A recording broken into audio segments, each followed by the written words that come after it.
a creepypasta story called The Gateway to the Mind, and it starts like this. In 1983, a team of deep, precious scientists conducted a radical experiment in an undiscovered facility. The scientists have theorized that the human, without access to any senses or ways to perceive stimulation, will be able to perceive the presence of God. They believe the five senses cloud our awareness of entirely, and without them, a human could actually establish concept of God by thought. The other man who claimed to have nothing to live for was the only test subject to volunteer. To purge him of all senses, the scientists performed a complex operation in which every sensory nerve connected to the brain were surgically severed. Although the test subject remained all muscular function, he could not see, hear, taste, smell, or feel, with no possible way of communicating with or ever or even sensing the outside world.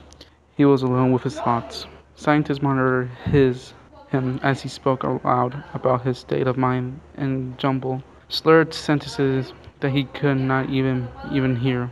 After 4 days, the man claimed to hear hushes, unintelligible voices in his head.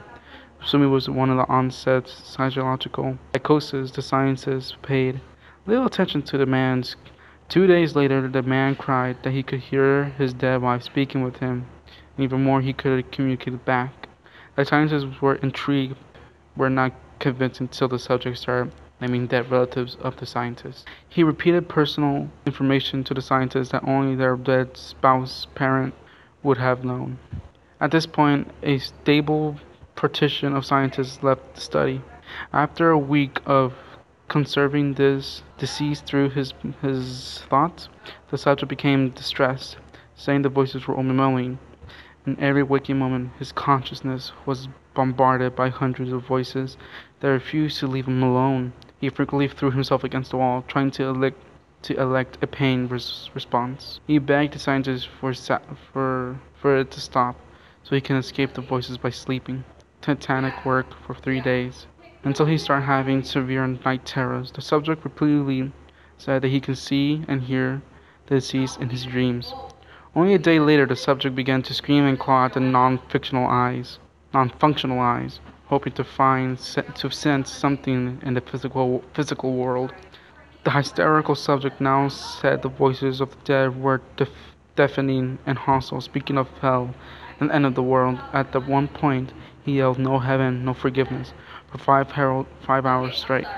He continued begging to be killed, but the scientists were convinced that he had to close to establish contact with God. After another day, the subject could no longer form coherent sentences. Seemingly mad, he started to bite off chunks of his flesh off from his arm. The scientists rushed to the test chambers and restrained him to a table so he cannot kill himself.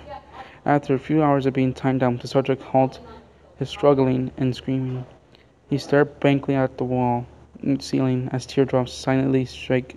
For 2 weeks, the subject had to be manually rehydrated due to the constant crying. Eventually, he turned his head, and despite his blindness, he made focused eye contact with the scientist for the first time in the study. He whispered, "I have spoken with God, and he abandoned us, and he has stopped having his vital signs stop. There was no apparent cause of death." That was the end of the gateway to the mind.